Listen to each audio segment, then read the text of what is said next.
¿Cómo están? Sean ustedes muy pero muy bienvenidos a esta transmisión especial que llevamos hasta ustedes tanto por TV Senado como también por sus distintas plataformas en lo que es la definición, el desenlace de un proceso clave para nuestra democracia, en este caso un plebiscito constitucional, una consulta respecto a una propuesta convencional y que va a definir, por supuesto, cuál va a ser nuestra Carta Magna o no durante los próximos años y cómo se va a desarrollar también ese proceso. Vamos a estar viendo el minuto a minuto de cómo se va desarrollando este desenlace, esta parte final de la jornada, junto a nuestra compañera Valeria Cabello, que ha venido desde Valparaíso precisamente para ser parte también de esta transmisión especial. ¿Cómo te va, Valeria? Muy buenas tardes. ¿Qué tal, Cristian? ¿Cómo estás? Muy buenas noches. Estamos súper bien, ya llegando al final de este proceso eleccionario, de este plebiscito de salida, que es precisamente lo que vamos a estar analizando durante esta jornada, lo que nos convoca acá en el ex Congreso Nacional en Santiago. Así que vamos a estar en vivo y en directo a través de nuestras diversas plataformas de TV Senado, redes sociales, en Twitter, en Facebook, en nuestro canal de YouTube TV Senado Chile, revisando lo que ha sido este plebiscito de salida. ¿Qué es lo que se viene ahora? La gran pregunta que muchas personas harán a esta hora de la noche en sus casas. Todo eso lo vamos a estar analizando también con un invitado muy especial, Cristian, que vamos a tener durante esta jornada. Así es, y si es por lecturas de lo que finalmente está pasando hasta ahora, porque estamos absolutamente en vivo, en directo, al margen de las retransmisiones posteriores y también del archivo histórico que significa esta transmisión, estamos absolutamente en vivo, son apenas pasadas las 20 horas y lo más concreto, Valeria, es revisar los resultados. Veamos cómo se va desarrollando a esta hora según información oficial del Servicio Electoral. ¿Cómo va la brecha finalmente entre el apruebo y el rechazo en cuanto a la propuesta de los convencionales? Esta información que vamos a compartir con ustedes en pantalla se está actualizando segundo a segundo y como cada medio de comunicación, Valeria, vamos a estar revisando cuál es finalmente la tendencia que aunque ya poco a poco se va dando, vamos a ir comentando también nosotros y los invitados, por supuesto. Exactamente, Cristian. De hecho, te invito a que revisemos de inmediato la información actualizada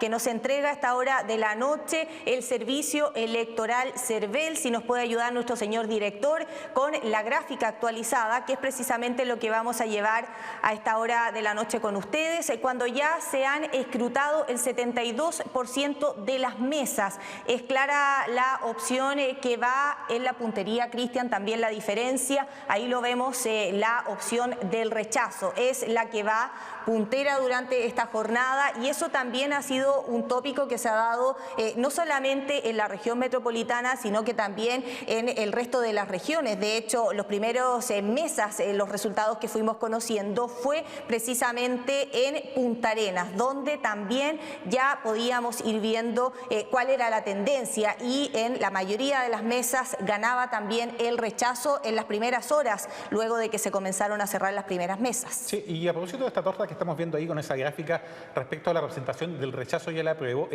la parte superior que usted puede ver que dice 27.000. Estamos hablando de un universo aproximado de 38.000 y fracción en cuanto a mesas, por lo tanto ya cada vez avanza más. Claro, cuando esto era al principio, básicamente una tendencia que uno decía, claro, se ha escrutado apenas el 0, algo. 0,8%, claro, que fue ahí uno prácticamente uno podía CERVEL. decir, queda mucho paño que cortar todavía, pero lo cierto es que ya con un 27.000 de 38.000 ya hay una tendencia que se está marcando un poco cuando hay una diferencia de sobre 10 puntos, ¿no? Claro, más del 70% ya de las mesas escrutadas, lo decíamos, y claro, podemos hablar incluso de cuál es la tendencia de esta jornada, cuál va a ser finalmente la opción que se va a dar por ganadora durante esta noche. Y de hecho también hemos visto algunos partidos políticos que ya han celebrado adelantadamente Se antes había de dicho conocer que no, los se había dicho que no iba a resultados. haber champán, ni espumante, ni nada de eso, pero hemos visto. Ya han dado por ganadora la opción del rechazo, ya se han reunido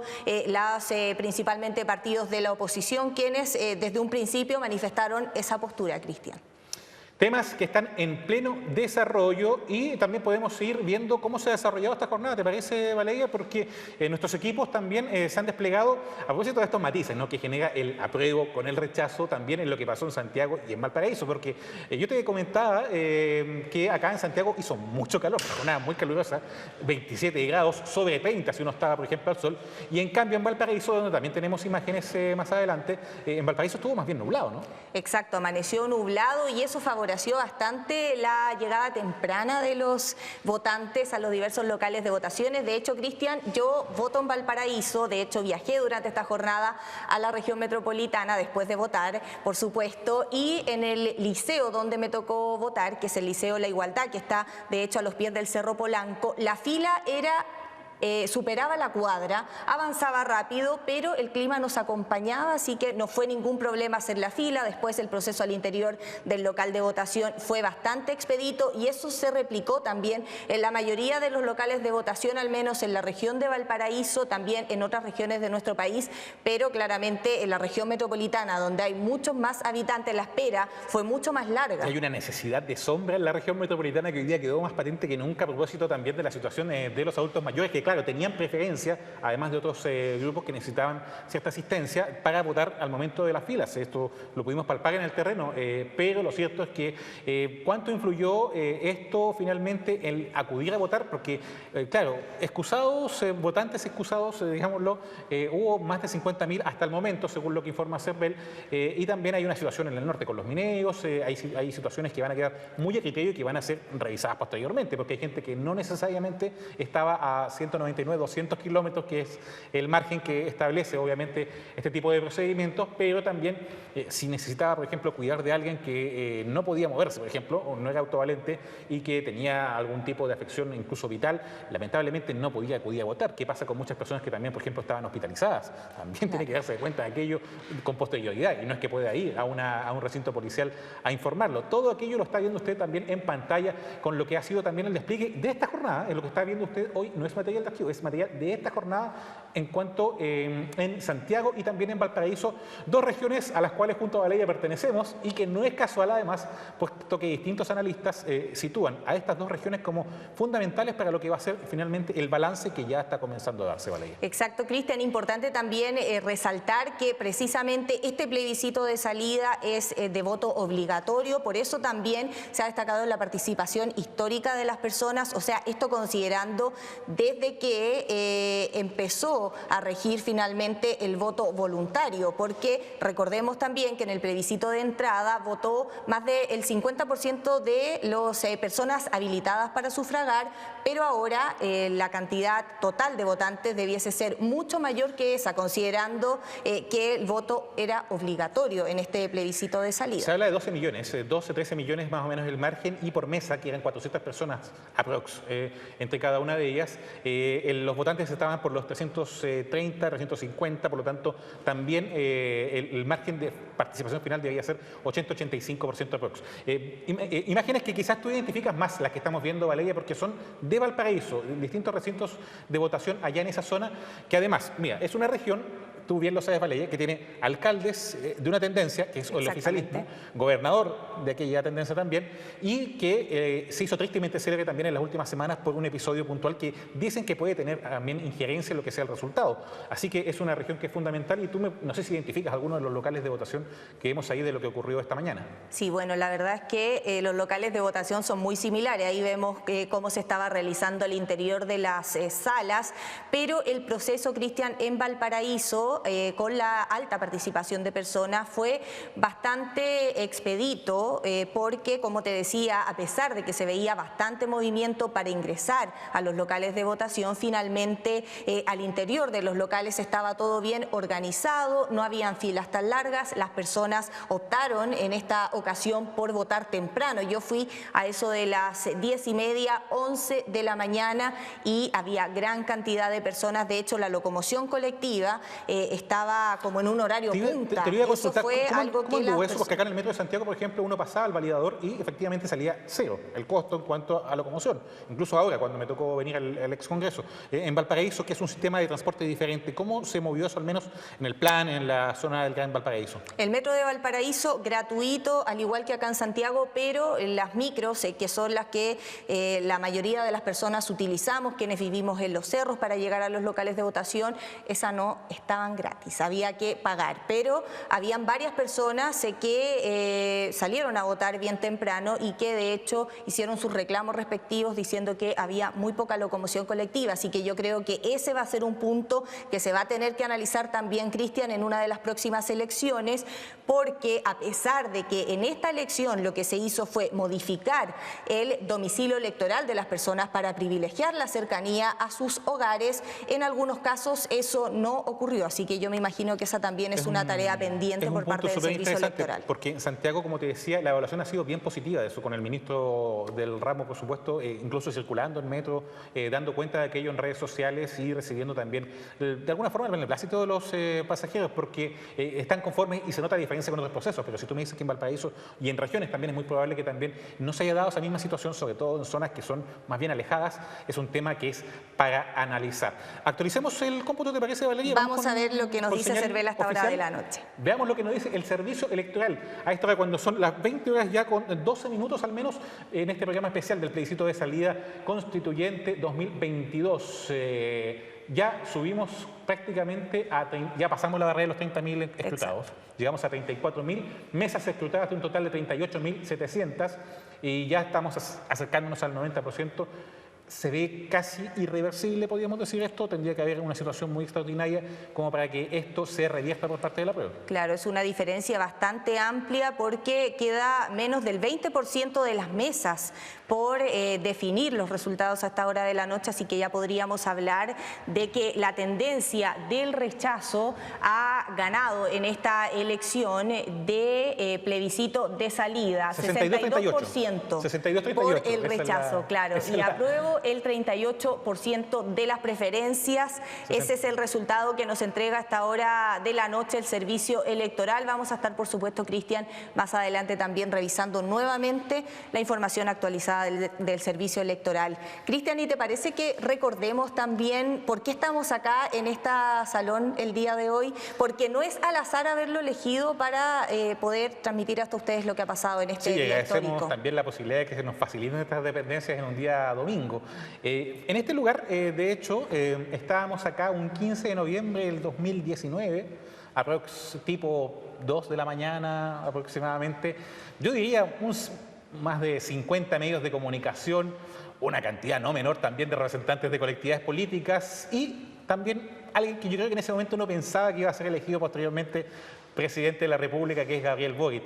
Esto porque acá comenzó el proceso constituyente, acá se firmó este acuerdo por la paz y la nueva constitución y no es menor también, como tú dices, Valeria, que acá también terminemos este punto. Por eso vamos a revisar eso, ¿no, Valeria? Exacto. ¿Una nota de prensa? Sí, vamos a revisar de hecho una nota de prensa donde repasamos finalmente cómo se inicia, cómo se gesta este proceso constituyente, el que finalmente se decidió a través de un proceso democrático y también institucional. Les invito a que revisemos la nota que preparamos.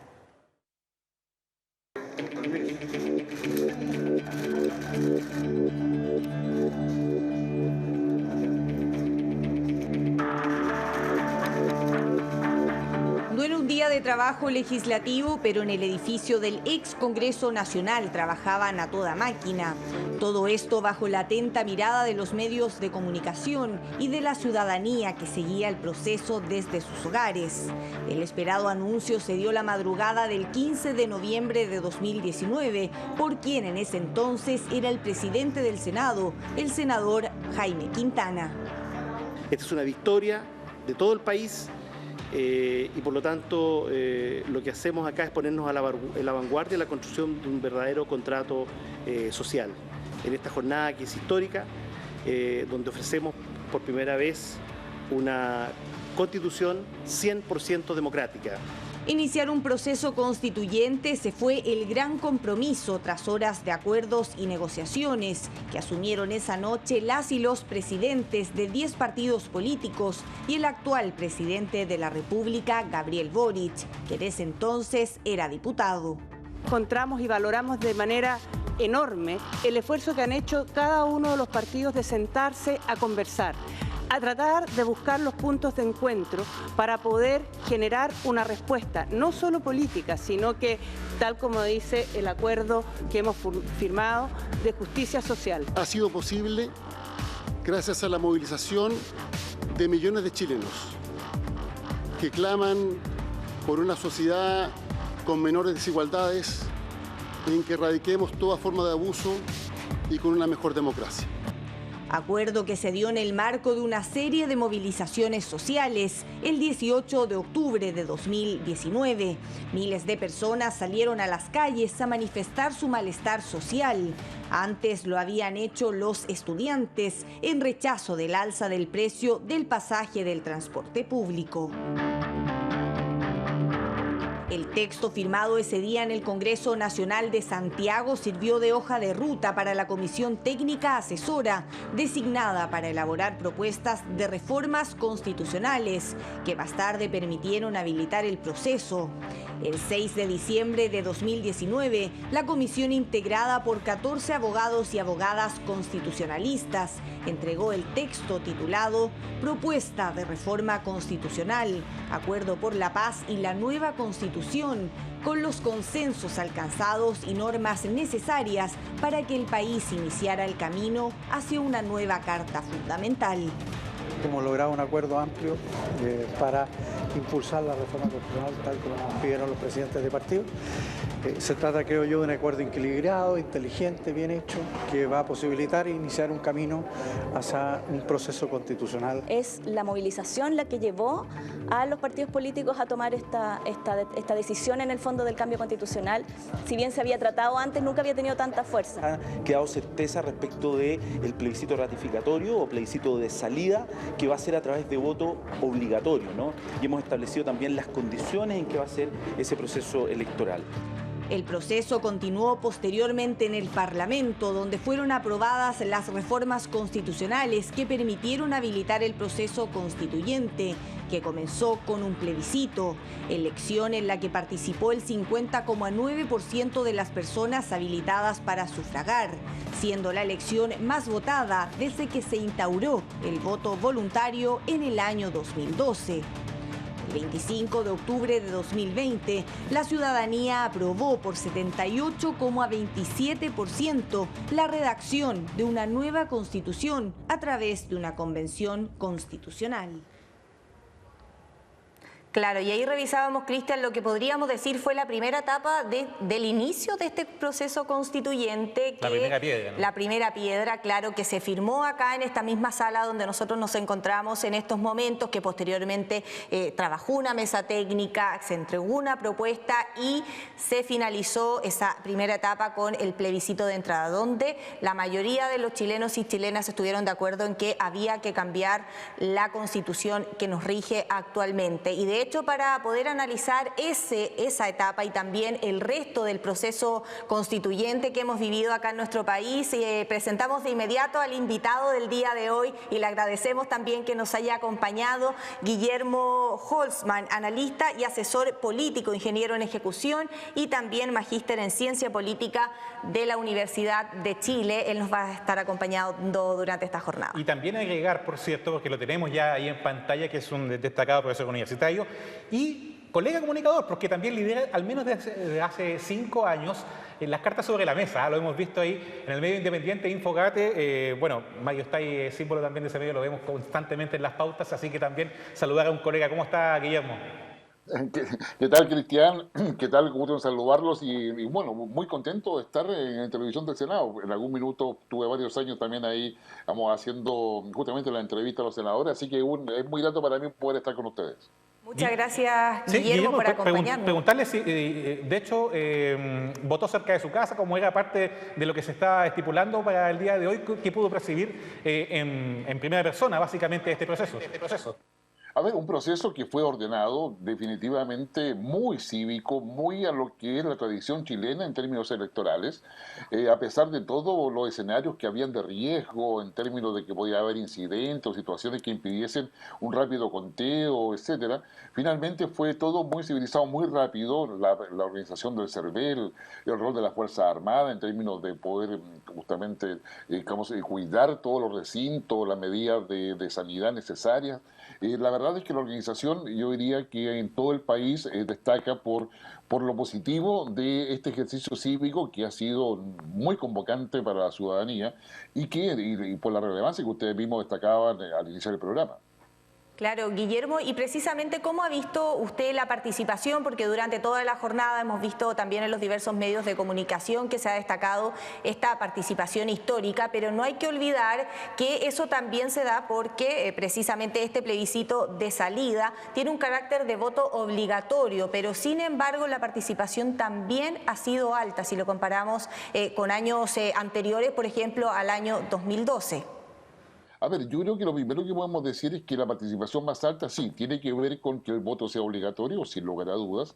Lo segundo es que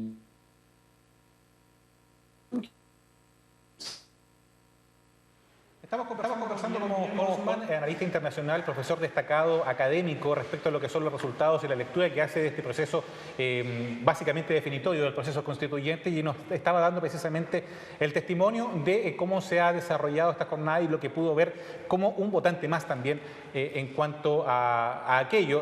Si podría retomar, profesor, por favor, en cuanto a lo que estaba contándonos a propósito de la participación. sí, efectivamente, les comentaba que la participación ha sido mucho mayor a la usual que teníamos en otros eventos electorales, y tiene que ver con el voto obligatorio, pero también tiene que ver con la percepción de polarización que la ciudadanía tenía, y donde a raíz de esa percepción considera de que es importante de alguna forma participar para poder dirimir adecuadamente la cuestión que se le está consultando, como es el caso de un plebiscito. Y lo tercero, yo diría que tiene que ver también con la sensación de que el proceso político de Chile necesitaba una mayor participación en términos del sentido común del ciudadano, cosa que de alguna forma se refleja en los resultados que ya conocemos de este plebiscito y que le da un holgado triunfo a la opción rechazo. Ahora, es importante, yo diría, tener presente que esta opción rechazo no tiene dueño. Es decir, digamos, es la ciudadanía la que ha votado, pero no es, digamos, nadie es dueño de este rechazo. Y eso es fundamental para poder entender qué es lo que viene de aquí en adelante. Guillermo, también, yo te escuchaba en una entrevista reciente hablar de crispación y una polarización que había sido un poco manifiesta, especialmente en las últimas semanas. ¿Qué podría ocurrir ahora a nivel de comportamiento político y social a partir de los resultados que estamos viendo actualizados por el CERVEL con una clara tendencia a propósito de este rechazo que, digámoslo, no es un rechazo de portazo final, ¿no? Es un rechazo también con cierta continuidad? Exactamente, la ciudadanía aceptó de que rechazar no significaba el cierre del ciclo ni que se mantuviese la actual constitución. De hecho, el presidente Boric acaba de convocar a los presidentes de partido con representación parlamentaria, y este detalle no es menor, a una reunión para el día lunes a las 4 de la tarde en el Palacio de Moneda, para poder definir qué es lo que viene de aquí en adelante. Recordemos que conforme la reforma constitucional que nos llevó a este plebiscito y a todo el proceso a la cual ustedes hacían referencia, ganando el rechazo, sigue vigente la actual constitución, pero el presidente, a raíz de las reformas realizadas, tiene la capacidad de poder presentar un nuevo proceso constituyente. En consecuencia, se cierra el ciclo que se abrió con el plebiscito de entrada, pero se abre el siguiente para dar cumplimiento a la voluntad popular que estaba en ese plebiscito de entrada de llegar a una nueva constitución.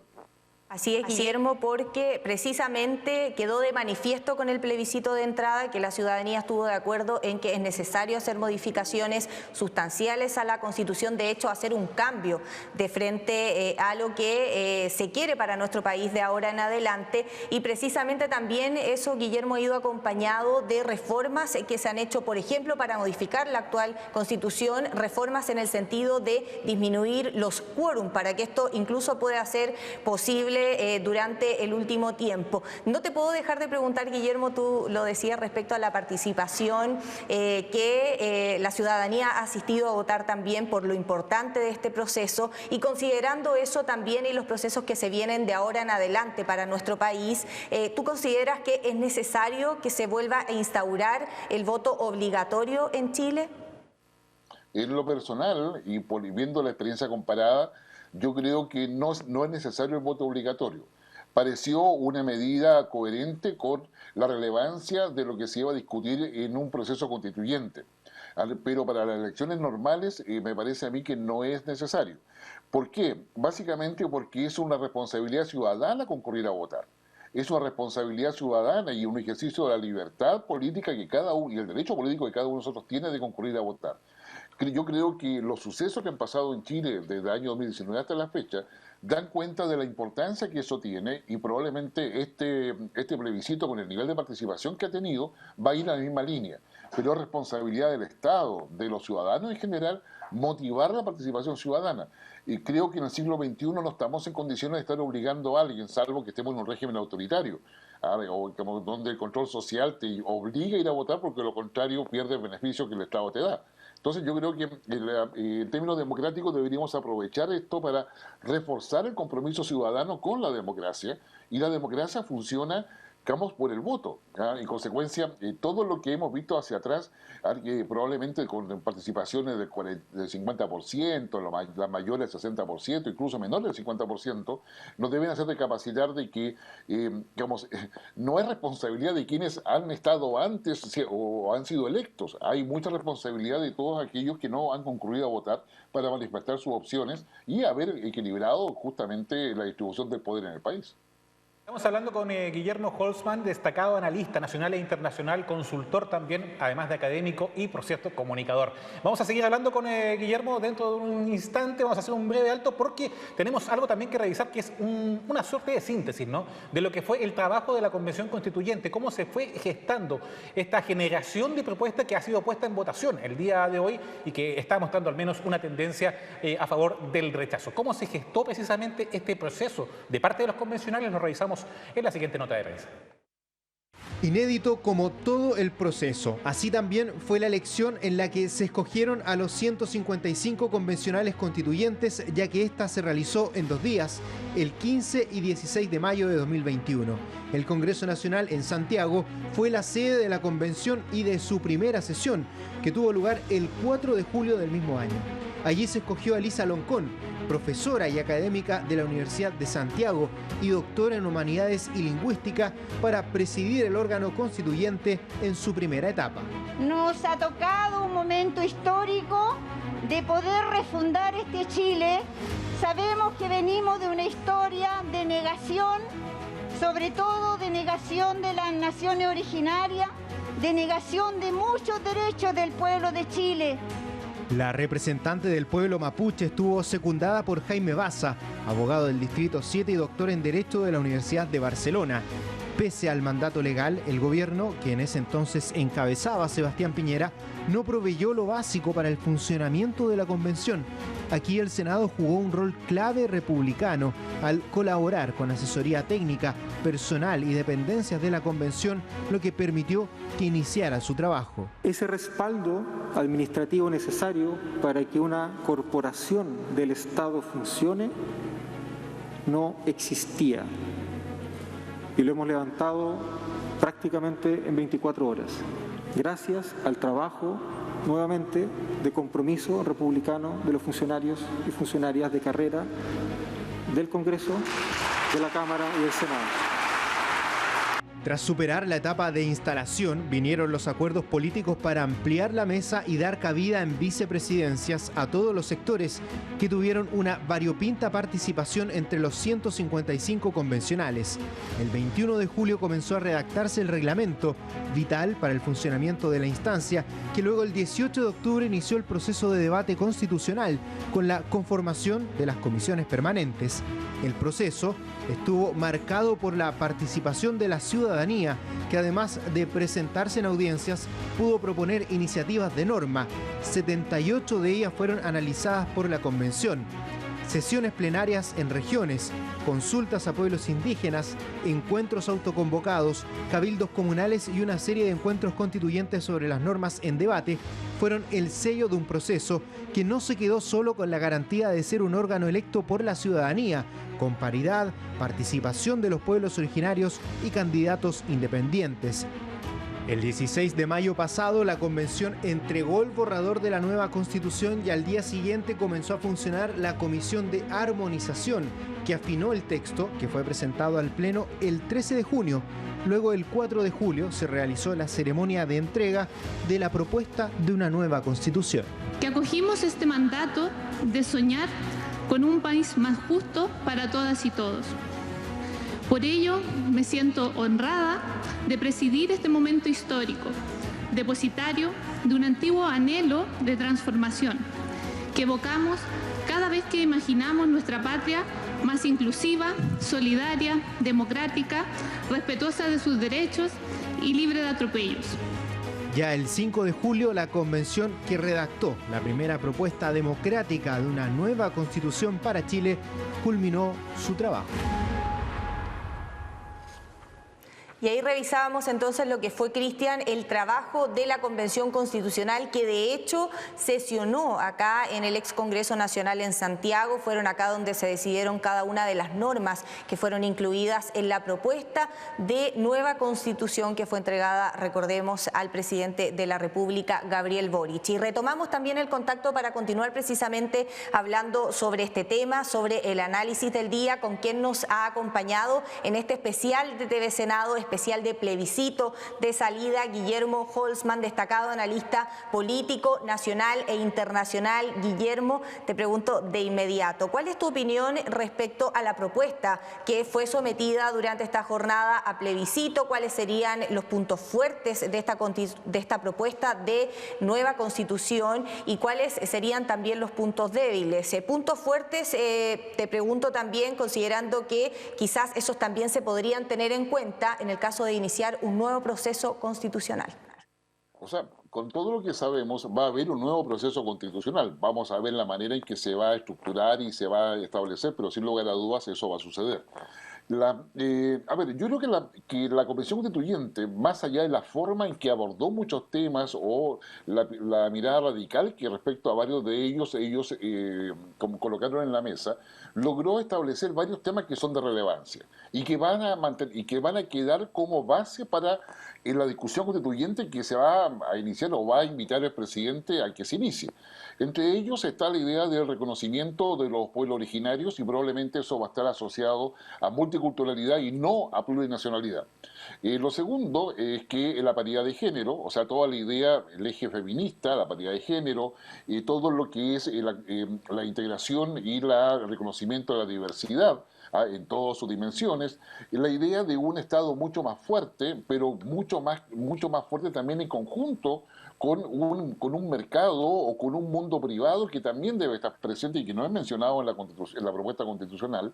Tenemos a su vez también todo lo que es el Estado social y democrático de derecho, y con toda seguridad eso va a estar dentro de las bases de una próxima discusión constitucional. Tenemos todo lo que es la idea de fortalecer las comunes y las regiones, probablemente de una forma distinta, pero esa idea va a estar. La idea de instalar como derecho el derecho a la conectividad, la privacidad de los datos personales. En fin, hay una serie de cosas que son muy relevantes dentro de lo que se ha discutido en la Convención Constituyente y que más allá de la forma en que ellos lo resolvieron, son temas de relevancia para la ciudadanía en una mirada a futuro. Y esos elementos están presentes hoy día en el debate, me refiero, y que van a ser abordados, pero no en la manera. ¿Cuáles son las grandes debilidades de la propuesta constitucional, a mi modo de ver? Uno, el tema de la plurinacionalidad asociada a autonomía y autogobierno, por decirlo en una simple línea. Lo segundo es que en la Constitución no se plantea ninguna suerte de espacio que determine límites de lo que puede ser el modelo socioeconómico del país. Lo tercero es un énfasis demasiado grande y profundo respecto al rol del Estado. Tercero, una ampliación, yo diría, sin mayores, con demasiados espacios de participación ciudadana, donde más que participar la ciudadanía son espacios para las minorías intensas para instalar agendas, y yo diría que es un tema. Otro, la excesiva autonomía de regiones y comunas, sin una hoja de ruta clara. Por ejemplo, lo que yo echo de menos en la propuesta constitucional, e incluso los debates constitucionales que han tenido, es que no hay ninguna instalación de un fortalecimiento de la presidencia como órgano de gestión. No hablo de un presidencialismo, o sea, el presidencialismo se caracteriza por la capacidad del presidente para poder dominar al legislativo o imponerse frente al legislativo. No, yo estoy hablando de la gestión presidencial en términos de tener un órgano que sea capaz de pensar el futuro. En el Congreso y el propio Senado tiene el Congreso del Futuro, que se viene haciendo hace varios años a la fecha, que es un tremendo aporte. Pero esas mismas cosas hay que llevarlas a la planificación que el país necesita a largo plazo. Y eso debe estar en la presidencia de la República, con un canal de comunicación muy potente con el Senado, y probablemente yo he tenido de menos eso. Entonces, yo creo que hay una serie de cosas. Otra cosa que claramente era una falencia de la Constitución, tenía que ver con la manera en que se establecía esa autonomía o esa suerte de federalismo híbrido que estaba presente. Como sea, hay una serie de elementos donde las ideas importantes están, y lo que se está criticando y refleja de alguna forma este 62% que está por el rechazo hasta esta hora, en definitiva tiene que ver en el cómo se resolvieron, más allá de la manera en que se hicieron todos los debates y todo eso. Y hoy día el Congreso y particularmente el Senado va a tener un rol clave para poder empezar un nuevo proceso en este sentido. Sí, Guillermo, estábamos también recibiendo las cifras, mientras, como tú bien las mencionabas, actualizar un poco a la gente que nos está viendo también a esta hora, porque dentro de menos de 10 minutos se esperaba también que intervenga el presidente Gabriel Boric desde el Palacio de la Moneda. Por lo tanto, se habló incluso que podía ser en un balcón en un momento, algo que por las cifras al menos y la postura que tenía el oficialismo se estaría descartando, pero debería hablar el presidente a eso de las 20:45. Yo tenía una larga lista de temas para poder hablar contigo, Guillermo, pero voy a tener que ir resumiendo también y voy a ir directamente un poco a tu experticia internacional en cuanto, por ejemplo, lo que tiene que ser cómo se ubica Chile en este nuevo camino en el mapa político continental y mundial, porque estaban muchos ojos puestos en Chile para este proceso constituyente, tomando nota, ¿no?, de qué cosas se estaban haciendo bien y qué cosas se estaban haciendo mal. Y este revés que tiene la propuesta, tú matizabas muy bien cuáles son las debilidades.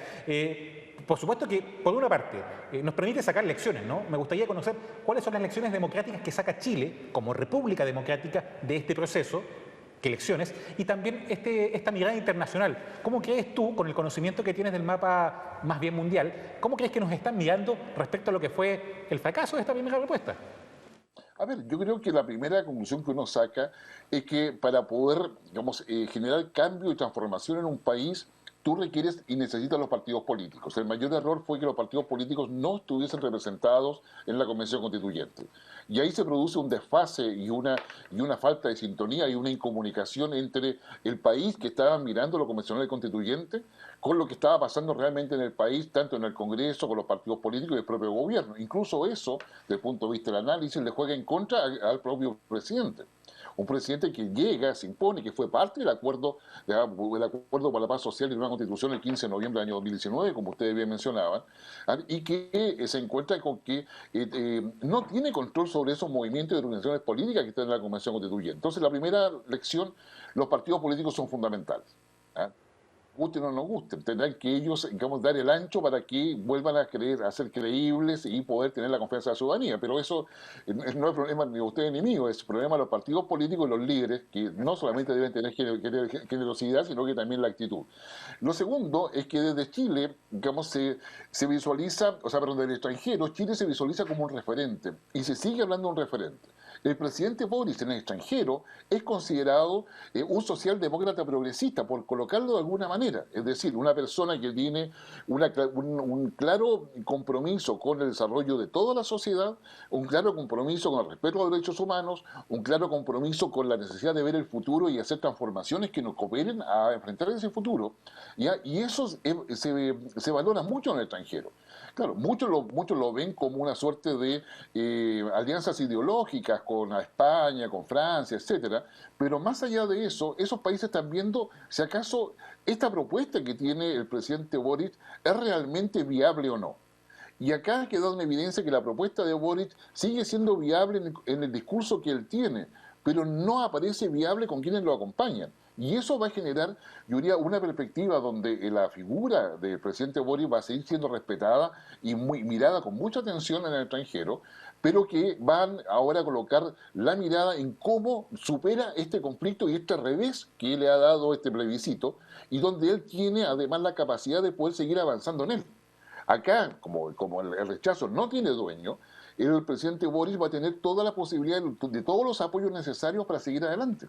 porque además aquí está en juego lo que es la unidad del país, por una parte, está en juego lo que es la visión futura del país, por otra, y está en juego su carrera política, porque él claramente le queda mucho todavía años de carrera política, ¿ya? Y la capacidad de poder adaptarse rápidamente a un revés como el que está viviendo ahora, que no es fácil, pero a su vez también el poder asentar con mayor contenido las propuestas que él tiene y que es necesario también conocerlas y ver cómo las va a sacar adelante. Guillermo, precisamente, ¿cuál es también el liderazgo que se va a asumir desde el Ejecutivo, considerando los resultados que se han tenido durante esta jornada en este plebiscito de salida, con esta primera propuesta de nueva Constitución que se hace en nuestro país? Y de hecho, Guillermo, te queremos invitar a que revisemos cuáles son las cifras actualizadas que tiene CERVEL a esta hora de la noche. Revisamos de inmediato en el sitio oficial del Servicio Electoral, cuando ya, Cristian, hace unos instantes hablábamos de que ya estaba más del 80% de las mesas escrutadas, ahora ya vamos en el 98,43% de las mesas escrutadas, es decir, 38.152 mesas del total de 38.757. Y acá ya podemos hablar con este resultado, Cristian, de la opción que ha triunfado durante esta jornada con más del 60%, el 61%, si es que no me equivoco, la opción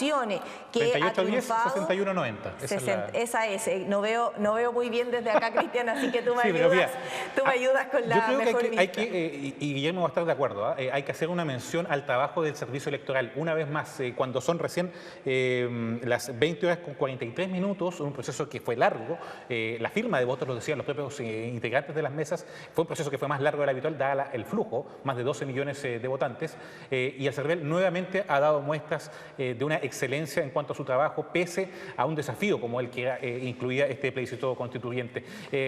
Yo quiero aprovechar de yo creo que alcanzamos a hacerle una preguntita más a Guillermo antes de que hable el presidente Gabriel Boric y estemos también con esa comunicación.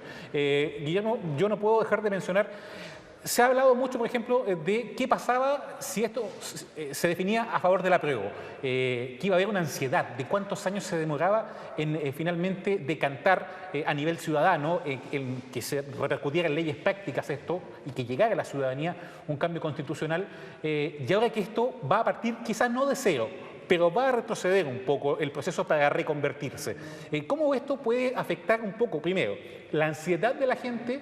Y si tú, de acuerdo a tu experticia, ¿crees que el fantasma que sacudió a muchos sectores políticos de un nuevo estallido social queda atrás? ¿Cómo se manejan esos dos factores? Un poco la ansiedad por cambios, que es lo que gatilló el primer estallido social, y este fantasma que puede estar todavía presente en cuanto a un nuevo levantamiento ciudadano. A ver, yo creo que aquí hay dos factores fundamentales. Primero, el jefe de Estado, quien diga cuál es su sentir respecto a este resultado, que obviamente le es adverso a lo que él pensaba, pero que eso no lo deja, digamos, fuera de la capacidad de conducción que tiene para poder orientar hacia dónde debe ir el país. Yo creo que las palabras que diga el presidente ahora van a ser muy importantes, porque eso es lo que debería hacerse, conversar con los partidos políticos, bueno, y darle forma a este nuevo proceso constituyente, que con certeza va a ser mucho más breve. Lo segundo es que el presidente no está solo, está con el actual legislativo. El legislativo está comprometido en esto. En consecuencia, lo que haga y diga particularmente el presidente del Senado por la investidura que tiene, recordemos que él es la segunda autoridad política del país. Consecuencia, hay acá una necesidad de poder establecer claramente de que en términos concretos la articulación entre ejecutivo y legislativo es un elemento que va a dar tranquilidad a la ciudadanía y va a manejar la ansiedad. Y esa ansiedad es posible manejarla en virtud de lo que es la estabilidad que brinde esa comunicación ejecutivo-legislativo. Eso probablemente va a significar cambio de gabinete, no necesariamente mañana, pero probablemente en los próximos días, una vez que se lleguen a acuerdos mínimos con la propia coalición gobernante, con los partidos de oposición, con el resto de lo que es la centroizquierda, hoy día conocido como socialismo democrático, y en esa perspectiva, digamos, el presidente va a tener la gobernabilidad necesaria. Si eso lo logra, desde el discurso que las palabras que vaya a dirigir al país ahora en la noche, y lo va reforzando en los próximos días, la ansiedad se va a calmar. Respecto a lo que es la violencia de grupos vandálicos, lo que yo denomino minorías intensas y que nos han acompañado desde 2019 hasta ahora, los fines de semana, particularmente en la región metropolitana, eventualmente en varias otras regiones, en definitiva ellos, en la medida en que no tengan, digamos, capacidad para poder imponer la agenda, definitivamente van a quedar reducidos y cada vez con menos visibilidad, y ahí el actuar del Estado tiene que hacerse sentir en términos de ejercer justamente esa capacidad de mantener el orden público que le corresponde al Estado y los procesos respectivos. Y ahí hay responsabilidad no solamente del gobierno que le corresponde eso o de las policías de implementar esas acciones, sino también de las instituciones judiciales, pasando por la Fiscalía, jueces de garantía y por supuesto las cortes que correspondan. Y en esa perspectiva es hoy día una oportunidad para que estas minorías intensas efectivamente queden en el lugar que le corresponden, y si alguna de ellas quiere un objetivo político, debe canalizarlo por las instituciones que corresponden o que se le competen, como es el caso de los partidos políticos. Claro, Guillermo, tú nos decías también hace unos instantes que es inminente este inicio de un nuevo proceso constituyente, que están las voluntades de parte de los diversos sectores de poder avanzar en una nueva constitución para nuestro país. Pero ¿qué es lo que se viene ahora, considerando que ya a esta hora de la noche está confirmado el triunfo del rechazo? ¿Qué pasa, por ejemplo, con la actual constitución? Es una pregunta para todos quienes nos siguen hasta ahora en vivo y en directo a través de las pantallas de TV Senado. O sea, estableciéndose el triunfo del rechazo, luego viene la parte administrativa legal de que sea ratificado por el servicio electoral con todos los plazos que hay de por medio. Ya podemos decir que este triunfo es categórico, no puede cambiarse, o sea, es imposible que se cambie con todo lo que uno conoce y sabe, es imposible que se cambie. Lo segundo es que conforme la reforma que se aprobaron en el año 2020, ganando el rechazo sigue vigente la Constitución actual. Por lo tanto, el inicio de un nuevo proceso constituyente en materia de una propuesta, porque eso está en la reforma que se aprobó en el año 2020, que el presidente puede iniciar un nuevo proceso de reforma e incluso ese proceso de reforma, incorpora la idea de un nuevo proceso constituyente. Es decir, no quedamos entrampados, para decir un término concreto. Que haya ganado el rechazo no significa que no tenemos otra opción más que aceptar que esta Constitución siga vigente.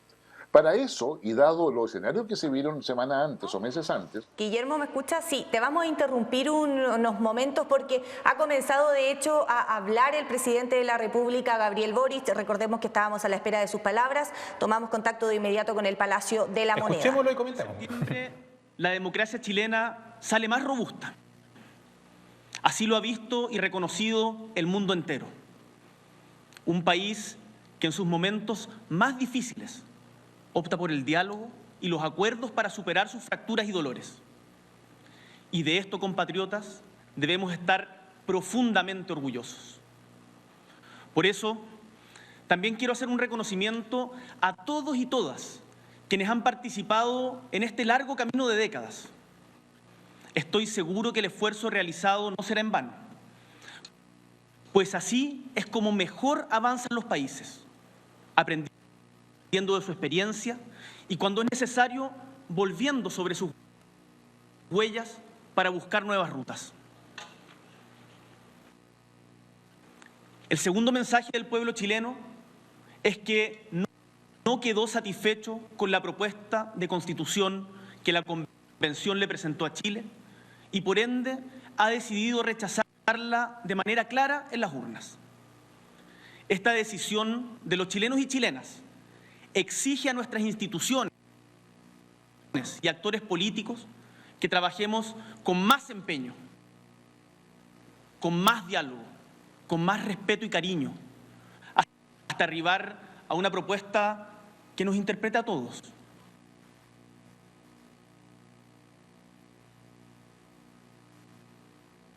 A un lado. Como presidente de la República, recojo con mucha humildad este mensaje y lo hago propio. Y es que hay que escuchar la voz del pueblo. No solo este día, sino de todo lo acontecido en estos últimos años intensos que hemos vivido. No olvidemos por qué llegamos hasta aquí. Ese malestar sigue latente y no podemos ignorarlo. También, quienes hemos sido históricamente partidarios de este proceso de transformación, debemos ser autocríticos sobre lo logrado. Los chilenos y chilenas han exigido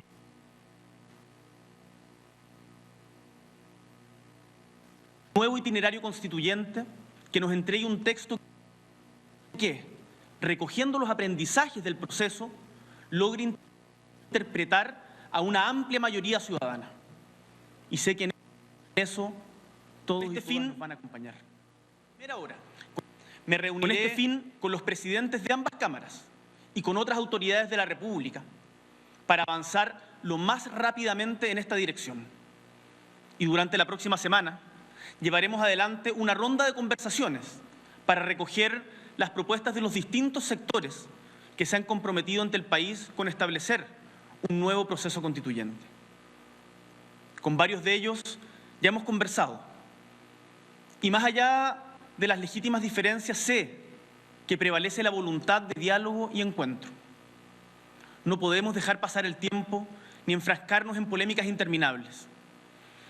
Y es que nuestros compatriotas, quienes nos están viendo hoy día en sus casas, no entenderían que los responsables políticos, en lugar de atenuar sus incertidumbres, se las acentuáramos. Hago, por tanto, un honesto llamado a todas las fuerzas políticas a poner a Chile por delante de cualquier legítima diferencia y acordar a la brevedad los plazos y bordes de un nuevo proceso constitucional. Contarán conmigo plenamente para la tarea de facilitar este entendimiento del que, por cierto, el Congreso Nacional deberá ser el gran protagonista. Estamos, compatriotas, frente a un desafío histórico y los desafíos históricos, sabemos, nunca son sencillos. Tenemos la oportunidad presente de erigir las bases de un nuevo Chile que, recogiendo lo mejor de nuestra historia, nos embarque en un recorrido que nos fortalezca como país y como comunidad. Ya antes hemos superado divisiones difíciles y heridas profundas. Lo hicimos en 1818, en 1859 y en 1891. Lo hicimos también en 1925, después de años turbulentos. Nos reencontramos en 1988, después de años de enfrentamiento y oscuridad. Hoy lo volveremos a hacer, no tengo ninguna duda de ello. Y no partimos de cero. Son muchos los acuerdos que hoy día tenemos. Sabemos que en nuestra patria hay injusticias, hay abusos y desigualdades que deben ser enfrentadas. No las podemos negar ni esconder. Sabemos también que las mujeres de nuestra patria no dejarán nunca más de ser protagonistas. Que los niños, niñas y adolescentes deben ser escuchados. Y sabemos que debemos respetarnos en nuestras discrepancias. Sabemos también que tenemos una cultura, tradiciones y símbolos que debemos respetar y honrar. Chilenos y chilenas, somos una patria hermosa, y hermosa es su gente que le da vida, la que hoy nos ha dado un mensaje contundente para que ahora sí nos pongamos de acuerdo. Debemos tener perspectiva histórica, pues los anhelos de cambio y dignidad compartida habitan en las mentes y corazones de la inmensa mayoría de chilenos y chilenas, y nuestro compromiso como gobierno es continuar trabajando por ello de manera inclaudicable. Pero sabemos también que los desafíos de nuestro país no se agotan en la cuestión constitucional. Como gobierno, tenemos la obligación de atender las demandas de nuestros compatriotas en su vida diaria. Sé que esperan respuestas y soluciones contundentes ante la inseguridad, la violencia en el sur, el déficit de vivienda, el aumento del costo de la vida, la falta de apoyo a los cuidados, la reactivación de nuestra economía, las eternas listas de esperas en salud, la calidad de educación y las bajas pensiones. Hacer frente a estos importantes y urgentes desafíos requerirá prontos ajustes en nuestros equipos de gobierno para enfrentar este nuevo periodo con renovados bríos. Pueden tener la tranquilidad que el camino a una nueva Constitución jamás será obstáculo para dar respuestas a las urgencias que ustedes nos han planteado. Hoy, Chile ha demostrado ser exigente y confiar en la democracia. Tenemos todos y todas que estar a la altura de este mandato. Por esto, llamo de corazón a toda la ciudadanía, independiente de la opción que cada uno haya tomado en el plebiscito de hoy, a abordar juntos y unidos la construcción del futuro. Porque es un futuro esplendor el que nos espera. Ustedes lo saben. Es cuando actuamos en unidad, cuando sacamos lo mejor de nosotros mismos. A eso, a volver a encontrarnos para hacer grande a nuestra patria, es a lo que les invito. Un abrazo grande y que viva Chile. Agradecemos a los canales de televisión. Palabras que hemos seguido en vivo y en directo del presidente de la República, Gabriel Boric. No partimos de cero, dijo Valeria, ¿no?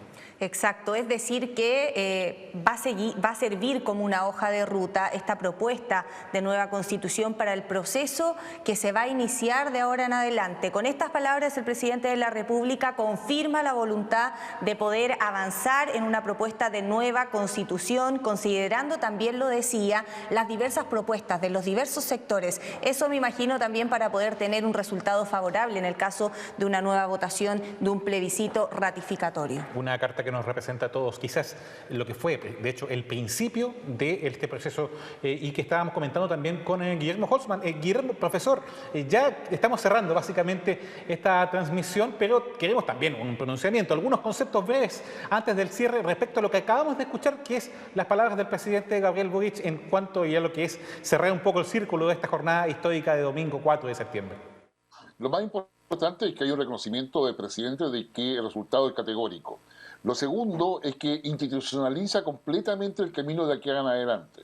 Eso valida lo que son los partidos políticos, valida a la Cámara de Diputados y Diputadas, valida al Senado, valida a toda la institucionalidad del Estado de Chile para poder avanzar rápidamente en este proceso. Y esa rapidez va a quedar también, digamos, estampada en la hoja de ruta que va a conversar primero con el presidente de la Cámara de Diputados y del Senado en la mañana del día lunes y en la tarde con los partidos políticos. Por lo tanto, ahí hay ya un camino que es muy fuerte y potente. Y lo otro, que no es menor, es el hecho que el presidente de la República se compromete y empatiza con las necesidades de la población, y no se agota solamente en la nueva Constitución, sino que también, digamos, deja abierta esa puerta para seguir gobernando, que no es un tema menor, pero a su vez también preanuncia ya el cambio de gabinete necesario para poder acometer todas esas tareas que ha señalado en la intervención que ha tenido hoy día en la noche. Sí, Guillermo, te queremos agradecer por habernos acompañado durante esta jornada. Guillermo Holzmann, destacado cristian analista nacional e internacional político. Muchas gracias por haber compartido con nosotros la apreciación de lo que ha sido esta jornada histórica de 4 de septiembre. Guillermo, muchas gracias por habernos acompañado. No, gracias a ti, Valeria, y gracias a ti, Cristian. Un agrado poder compartir con ustedes. Un abrazo, Guillermo, y de esta forma, Valeria, nosotros vamos llegando también al cierre de lo que es esta transmisión especial que hemos llevado desde acá, desde la sala Pedro León Gallo, donde partió todo y donde al menos toma un breve receso, una recapitulación, pasa pits, como se dice en términos automovilísticos, para reconformar un poco cuál va a ser el futuro de este proceso constituyente. Lo decía Guillermo, mañana tenemos pauta y vamos a estar también en la sede de gobierno, primero los referentes del Congreso Nacional, por la tarde los partidos políticos, y seguramente también va a haber algún tipo de encuentro más adelante con entidades sociales, ¿no?, que fueron las que gestaron también el inicio de este proceso constituyente. Claro, porque quisimos recordar, Cristian, durante esta jornada precisamente eso, el inicio de este proceso constituyente, no olvidar de qué forma entonces esto comienza en nuestro país con las demandas sociales principalmente, y también qué es lo que se viene de ahora en adelante. Tú lo decías, ya hay convocadas varias reuniones en el Palacio de la Moneda con los presidentes de los partidos políticos, también con quienes representan a esta corporación, para poder pensar en cómo va a ser el siguiente camino, Cristian. Esta nueva etapa, vamos a ver qué queda también, claro, porque lo conversábamos de hecho con Guillermo mismo cuáles son los puntos fuertes que tenía esta propuesta de nueva constitución que pueden servir de hoja de ruta para una nueva propuesta constitucional y que finalmente rija a nuestro país, Cristian. Y esto no para, vamos a estar con comisiones igual, vamos a tener transmisión de la sala el día martes, miércoles, esto no para y porque además es un mes de septiembre que es muy significativo para nuestro país con una serie de actividades republicanas, por ejemplo, tenemos pagada militar, TEDEUM, etcétera. Tenemos un momento donde el país, además por las fiestas patrias, se reencuentra la ley, así que, bueno, ahí nos vamos a estar viendo. El saludo, el agradecimiento también a todo el equipo que hizo posible esta transmisión especial en un día especialmente histórico para nuestro país, día domingo 4 de septiembre, y por cierto también decirle a las personas que este material va a quedar disponible en el archivo también de nuestro canal, en la cuenta oficial de YouTube, TV Senado Chile. Valeria, ha sido un gusto, nos estaremos también viendo en las transmisiones del canal del Senado. En el trabajo legislativo, así es, Cristian. Muchas gracias también por haberme acompañado durante esta jornada y nosotros así nos despedimos. Gracias a todos. Recordarles que nos sigan a través de todas nuestras plataformas de TV Senado y que estén atentos también al trabajo legislativo que retomamos a partir de mañana, Cristian. Muy buenas noches y que estén muy bien. Que descanse, buena semana.